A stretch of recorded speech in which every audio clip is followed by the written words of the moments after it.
Hello everyone, this is Vishal here. Welcome to my channel V Shiksha. हम लोग जो class कर रहे थे या हम लोग जिस चैप्टर के बारे में पढ़ रहे थे वो था 5 kingdom classification, diversity in living organism. सबसे पहले तो हम लोग एक बार रिवाइज करेंगे, एक बार रिवीजन करेंगे कि क्या पिछले 3-4 वीडियोस में हम लोगों ने किया था। बट आगे जाने से पहले एक छोटा सा रिक्वेस्ट है फ्रेंड्स, अगर आप लोगों ने अभी तक इस चैनल को सब्सक्राइब नहीं किया है तो जल्दी से इसको सब्सक्राइब कर लें, सो दैट कि जब भी कोई वीडियो अपलोड हो आपको उसका नोटिफिकेशन मिल जाए। तो एक बार हम लोग जल्दी से रिवीजन कर लेते हैं, क्विक रिकॉल कर लेते हैं, देख लेते हैं कि पिछले वीडियोस में हम लोगों ने क्या क्या पढ़ा है। तो ये 2 क्वेश्चन था, नीड फॉर क्लासिफिकेशन। जितने भी ऑर्गेनिज्म हैं पूरे वर्ल्ड के, उनका क्लासिफिकेशन क्यों चाहिए हम लोगों को, इसका आंसर हम लोगों ने ढूंढा था इस इंट्रोडक्शंस में। ठीक है, इसी इंट्रोडक्शन के द्वारा हम लोगों ने जाना था कि various different type of organism को डिफरेंट कैटेगरी में या डिफरेंट ग्रुप्स में बांटने का क्या ज़रूरत है और उसे क्या कहते हैं, मतलब उस मेथड को क्या कहा जाता है। तो बेसिकली उसको टेक्सोनॉमी कहा जाता है। उसके बाद हम लोगों ने देखा था कि कौन सा ऐसा कैरेक्टर है जिसके बेसिस पर पूरे ऑर्गेनिज्म को बांटा जाता है। Complexity of cell structure, body structure, mode of nutrition, level of body of organism, functional organism. साथ ही साथ हम लोगों ने कुछ बैकग्राउंड्स देखा था। हायरार्की ऑफ क्लासिफिकेशन क्या होता है और हायरार्की ऑफ क्लासिफिकेशन का एक ट्रिक याद करने का। कुत्ते ने पॉटी कर दी, फिर चेयर पर उल्टी कर दी, फादर को पता चला तो गुस्से में सुताई कर दी। ये एक ट्रिक से पूरा का पूरा हायरार्की हम लोगों ने याद करने का कोशिश किया था। सम हिस्टोरिकल बैकग्राउंड कि first of all 2 kingdom classification आया, फिर 3 किंगडम क्लासिफिकेशन आया और उसके बाद फिर 5 किंगडम क्लासिफिकेशन आया। Monera, Protista, Fungi, Animalia and Plantae. Basic classification cell structure, mode of nutrition और बॉडी ऑफ ऑर्गेनाइजेशन के बेसिस पर इसको बांटा गया था। साथ ही साथ डिफरेंशिएशन हम लोगों ने देखा था कि मोनेरा, प्रोटिस्टा, फंगी, प्लांटे और एनिमेलिया में बेसिक डिफरेंसेस क्या है। ठीक है, उसके बाद फिर हम लोगों ने उसका पूरा का पूरा फ्लो चार्ट जाना था कि ये 5 किंगडम को क्लासिफाई किया जाता है तो किस तरीके से उसका फ्लो होता है, किस तरीके से सारे ऑर्गेनिज्म को बांटा गया है। उसके बाद फिर हम लोगों ने किंगडम क्लासिफिकेशन के बारे में जाना था, एनिमेलिया किंगडम के बारे में जाना था कि एनिमेलिया किंगडम का कितना पार्ट होता है। तो बेसिकली उसका 11 ऐसा ग्रुप है, 11 ऐसा फाइलम है एनिमेलिया किंगडम का। बट इसमें से आपको 9 फाइलम्स पढ़ने हैं, 2 टेनोफेरा और हेमिकॉर्डाटा। ये 2 फाइलम आपके बुक्स में नहीं है, मतलब एनसीईआरटी के बुक में नहीं है।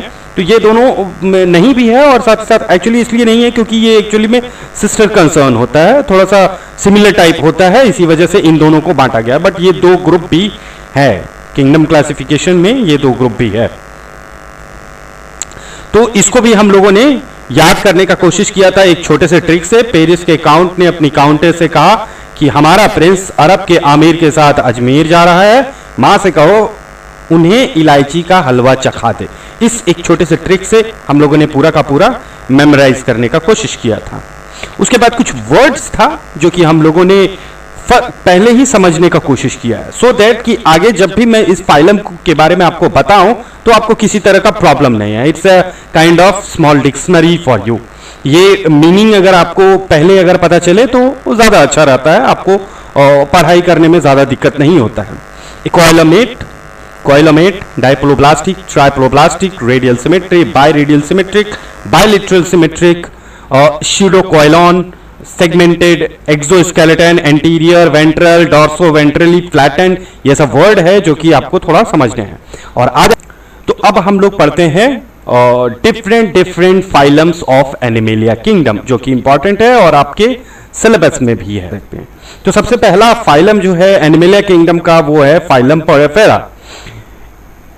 अब अगर मान लीजिए कि आप लोगों ने ट्रिक से उसका नाम तो याद कर लिया, लेकिन अब नाम से उसका कैरेक्टर भी आप याद कर सकते हैं। Like phylum Porifera. Porifera 2 word से बना हुआ है, एक है पोरस और दूसरा है फेरा। पोरस का मतलब आप लोग जानते हैं कि वो पोर लाइक स्ट्रक्चर होता है उसमें, और फेरा मतलब होता है टू बियर। ठीक है, मतलब सहन करना।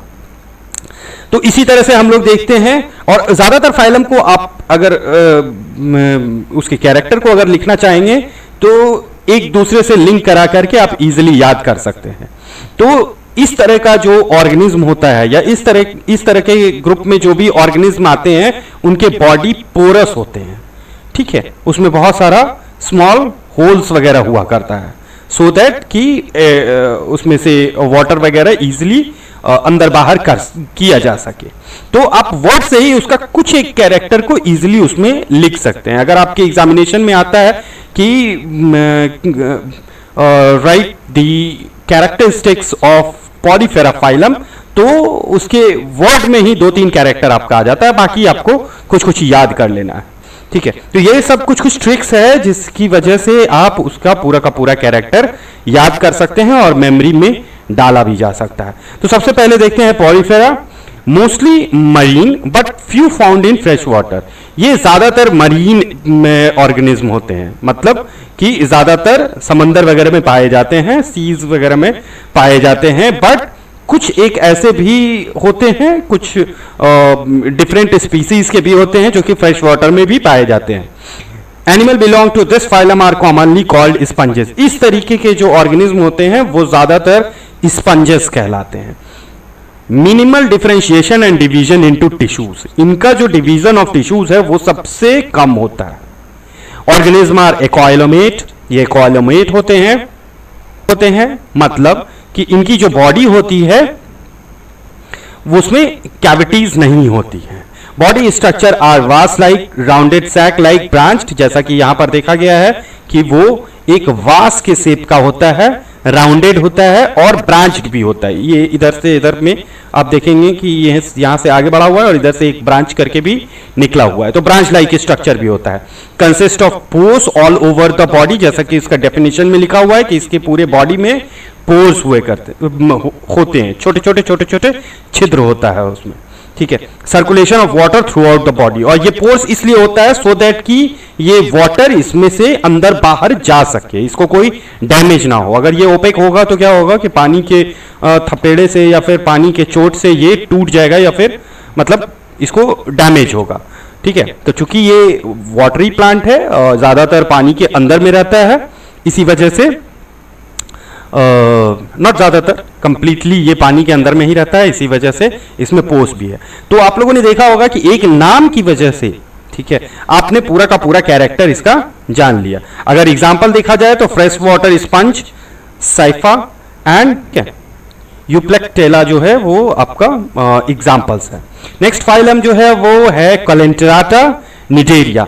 इसके भी नाम के हिसाब से अगर हम लोग आते हैं तो कोलेंटेराटा या फिर निडेरिया, इसका अगर हम अलग अलग करते हैं तो कोइलॉस का मतलब होता है हॉलो और एंट्रॉन का मतलब होता है गट, ठीक है। तो इसका जो गट होता है वो एक्चुअली में हॉलो रहता है। तो mostly live in water and have tentacles, ज्यादातर ये पानी में रहते हैं, जिंदा वहीं पर रहते हैं, वहीं पे पाए जाते हैं, ठीक है, और इनमें टेंटिकल्स होता है। ये आपने जेलीफिश है, ये इसका एक एग्जांपल है, ये देखा होगा, तो इसमें बहुत सारे लंबे लंबे इसको टेंटिकल्स कहा जाता है, ठीक है। ये टेंटिकल्स कभी कभी प्रोटेक्शन के भी काम आता है। Now the body of this organism are radial symmetric. ये जो इसकी बॉडी होती है वो रेडियल सिमेट्रिक होता है, मतलब आप उसको काटेंगे तो इसका इधर वाला पार्ट और इधर वाला पार्ट जो होगा वो सिमेट्रिक होगा।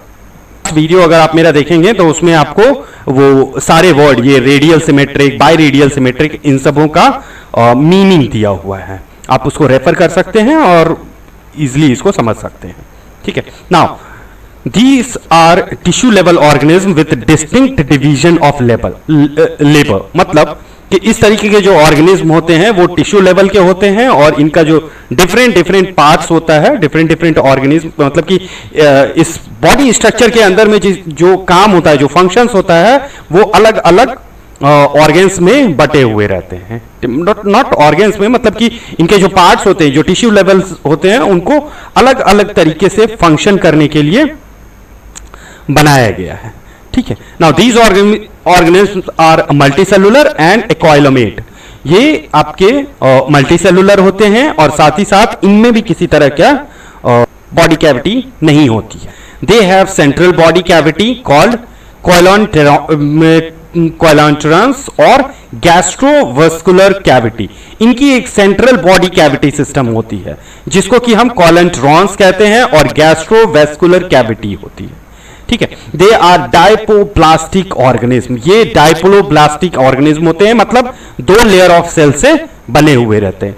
फर्स्ट लेयर होते हैं आउटसाइड द बॉडी और सेकेंड लेयर जो होता है वो इनर लाइनिंग ऑफ बॉडी होता है, मतलब इसका एक बाहर वाला पार्ट होगा और दूसरा इनर वाला पार्ट होगा। ये बाहर साइड का जो लेयर है वो एक डिफरेंट टाइप ऑफ सेल के लेयर से बना हुआ रहता है और अंदर साइड का जो होता है वो different type of cell layer से बना हुआ रहता है। तो बेसिकली डायप्लोप्लास्टी का मतलब होता है डुअल लेयर, दो लेयर ऑफ सेल से बने हुए रहते हैं। एग्जांपल्स में जेलीफिश, सी एनेमोन एंड हाइड्रा, इस तरीके के जो ऑर्गेनिज्म होते हैं, ये यहां पर दिया हुआ है जेलीफिश, सी एनेमोन एंड हाइड्रा, इस तरीके के जो ऑर्गेनिज्म होते हैं वो ये फाइलम कोलेंटराटा फाइलम में पाए जाते हैं।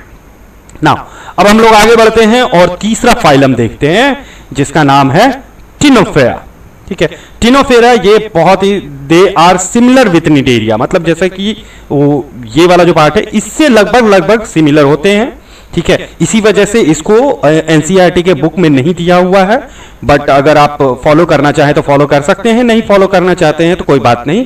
कॉम्पिटिटिव एग्जामिनेशन के जो को फॉलो कर रहे हैं वो लोग इसको पढ़ सकते हैं। ठीक है, जो बॉडी होता है वो ट्रांसपेरेंट होता है और जिलेटिनस होता है। ठीक है, जिलेटिन लाइक स्ट्रक्चर का वो रहेगा, साथ ही साथ इनका जो शेप रहेगा वो पियर शेप्ड रहता है।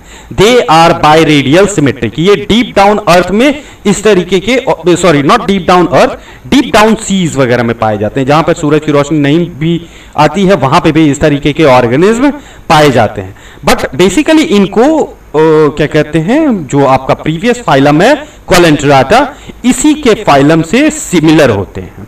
ठीक है, नाउ नेक्स्ट फाइलम इज प्लेटीहेलमिन्थिस। प्लेटीहेलमिन्थिस का भी अगर आप देखेंगे तो ये भी अपने वर्ड के अनुरूप ही है। प्लेटिस मतलब होता है फ्लैट, हेलमिन का मतलब होता है वॉर्म, उस तरीके के वॉर्म या उस तरीके के जीव जंतु, रेंगने वाले जीव जंतु जो कि फ्लैट हों। They have ट्राइप्लोब्लास्टिक body. ट्राइप्लोब्लास्टिक का मतलब होता है ट्रिपल लेयर ऑफ सेल से बने हुए रहते हैं, मतलब कि 3 लेयर ऑफ सेल से बने हुए रहते हैं। ट्राइप्लोब्लास्टिक का मतलब होता है 3 लेयर ऑफ सेल्स। अगर आप पिछले वीडियो देखेंगे तो आपको पता चल जाएगा।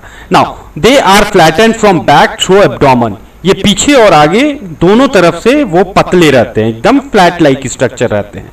Now body structure is leaf like and hence called flat form. अगर इसका बॉडी स्ट्रक्चर देखा जाए तो ये पत्ते की तरह होते हैं और इसी वजह से इन्हें फ्लैट वॉर्म भी कहा जाता है। They are biradial symmetric, मतलब कि सेम अगर काटा जाए तो इधर वाला और इधर वाला आपका सिमेट्रिक होगा। एक तरफ से अगर बाय रेडियल काटा जाए एक बार तो उसके लेफ्ट और राइट वाला पार्ट जो होगा वो सेम होगा, सिमेट्रिकल होगा, इसी वजह से इसे बायलेटरल सिमेट्री कहा जाता है।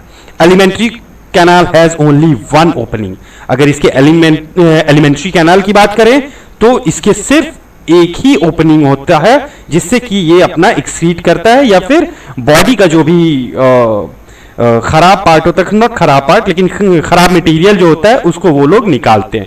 एग्जाम्पल प्लेनेरिया, टेपवॉर्म, फैसियोला, ये सब इसके एग्जाम्पल्स हैं। ठीक है, चलिए अब हम लोग आगे बढ़ते हैं और देखते हैं नेक्स्ट फाइलम के बारे में जिसका नाम है एस्क्लेमेंथिस या फिर निमेटोडा। निमेटोडा भी कहा जाता है और एस्क्लेमेंथिस भी कहा जाता है। मैं दोनों नाम आपके पास में दे रखा हूं सो दैट कि आपको अगर वो वर्ड आ जाए तो आपको ये दिक्कत ना हो कि क्या कहते हैं this is a different phylum या दिस इज एस्क्लेमेंथिस डिफरेंट है और निमेटोडा डिफरेंट है, ऐसा आपके दिमाग में नहीं आना चाहिए। नीमा का मतलब होता है थ्रेड और हेलमिन का मतलब होता है वॉर्म, उस तरीके का वॉर्म जो कि थ्रेड लाइक स्ट्रक्चर हो। ठीक है, These type of organism are ट्राइप्लोब्लास्टिक, pseudocoelon, cylindrical worm।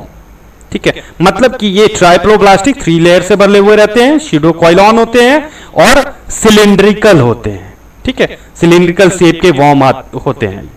Their body is bipolar symmetric, circular in cross section, ठीक है, ये बाइपोलर सिमेट्रिक होते हैं और राउंड शेप के होते हैं, मतलब टॉप व्यू से ये आप देख रहे होंगे, ठीक है। एक वॉर्म लाइक स्ट्रक्चर है, वॉर्म आप जानते ही होंगे कि क्या होता है, ठीक है।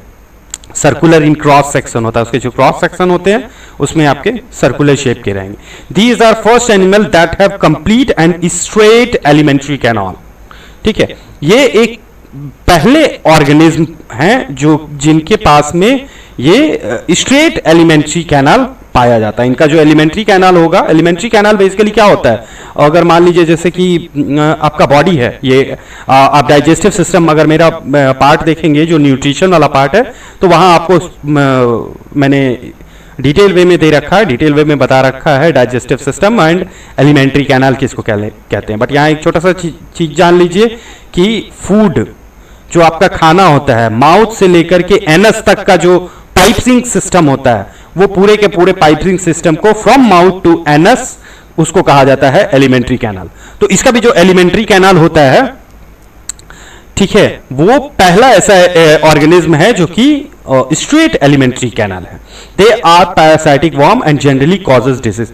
इस तरह का जो ऑर्गेनिज्म होता है वो पैरासाइटिक होता है, ज्यादातर किसी के बॉडी में पाया जाता है या किसी डिफरेंट ऑर्गेनिज्म के बॉडी में ये पाया जाता है और डिजीज मतलब बीमारी को ये पैदा करता है। They are generally round in shape and hence also called round worm. Example Ascaris, Ascaris को दूसरा नाम है जाइंट इंटेस्टाइनल वॉर्म, एंटीरोबियस या पिन वॉर्म, ठीक है। ये दोनों एग्जाम्पल है, ये आप ये कर सकते हैं। Next phylum is Annelida. Annelida का भी उसी तरह से वर्ड के हिसाब से अगर हम लोग चलेंगे तो एनालिडा क्या है, एनालिडा इज एनालस मतलब होता है लिटिल रिंग, लीडोस का मतलब होता है form. These type of organisms are found in variety of habitats, fresh water, marine water as well as in land, ठीक है। आप देखिएगा कि शुरुआत से लेकर अभी तक मैं जितने भी फाइलम के बारे में मैं बात कर रहा हूं उसमें एक चीज जरूर कॉमन है और वो है कि प्लेस, किस जगह पर वो पाया जाता है, ठीक है। प्लेस के बेसिस पर भी आप डिफरेंशिएट कर सकते हैं कि कौन कौन से फाइलम के ऑर्गेनिज्म कहां कहां पाए जाते हैं, ठीक है। और क्या कहते हैं, कौन कौन से ऑर्गेनिज्म हैं जो कि सिमेट्रिकल हैं, बाइसिमेट्रिक हैं, क्या कहते हैं रेडियल सिमेट्रिक हैं या बाय रेडियल सिमेट्रिक है, इसके बेसिस पर भी डिफरेंशिएट किया गया है। तो अगर आपको दिमागी अगर इन समूह के कैरेक्टर के बारे में अगर याद करना है तो तीन चार कॉमन पॉइंट्स को आप अपने दिमाग में रख लीजिए कि ये चीज है, जैसे कि रेडियल सिमेट्रिक, तो कौन कौन से फाइलम के ऑर्गेनिज्म रेडियल सिमेट्रिक होते हैं। इस तरीके से अगर आप दिमाग में अगर सब चीज डालने का कोशिश करेंगे तो अच्छे से आपके दिमाग में बैठेगा। Now these are first animal to develop true body cavity और कोइलोमेट। मतलब ये जो एनालिडा फैमिली है ये पहली ऐसी फैमिली है या पहली ऐसी फाइलम है, नॉट फैमिली, फाइलम है जो कि जिनके पास में ट्रू बॉडी कैविटी है। मतलब अभी तक में जो हम लोग बात कर रहे थे उनके पास में आइदर बॉडी कैविटी नहीं थी, मतलब वो एक्वाइलोमेट थे, ठीक है, या फिर अगर थी तो उतने सही तरीके से नहीं थी या ट्रू नहीं थी, फॉल्स बॉडी कैविटी सिस्टम थी। लेकिन ये पहला ऐसा ऑर्गेनिज्म है जिसके पास में एक ट्रू बॉडी कैविटी है। तो इस तरीके के ऑर्गेनिज्म को हम कोइलोमेट्स कह सकते हैं, ठीक है। मतलब एनालिडा फैमिली में जो भी ऑर्गेनिज्म आते हैं उसमें एक ट्रू बॉडी कैविटी सिस्टम रहेगा। तो बॉडी कैविटी के बेसिस पर इस तरीके के फाइलम को कैटेगराइज किया गया है ना, ठीक है। Now they are extensive organ differentiation in a fashion, ठीक है। मतलब कि क्या कहते हैं, इनके जो ऑर्गन है ये डिफरेंशिएशन इन फैशन है, मतलब कि इसमें बहुत सारे ऑर्गन ऐसे हैं जो कि डिफरेंट फंक्शन के लिए बनाए गए हुए हैं, ठीक है। Locomotion is done with segmentally, ठीक है। इनके पास में सेगमेंट्स रहते हैं, वो सेगमेंट की तरह मूव करते हैं। जैसे आप अगर जोंक को देखेंगे या फिर मतलब इनके पास में ढेर सारे मूविंग पार्ट्स होते हैं। मतलब जैसे हमारे पास में अगर दो पैर हैं जिससे कि हम मूव करते हैं तो इनके पास में बहुत सारे पैर रहेंगे।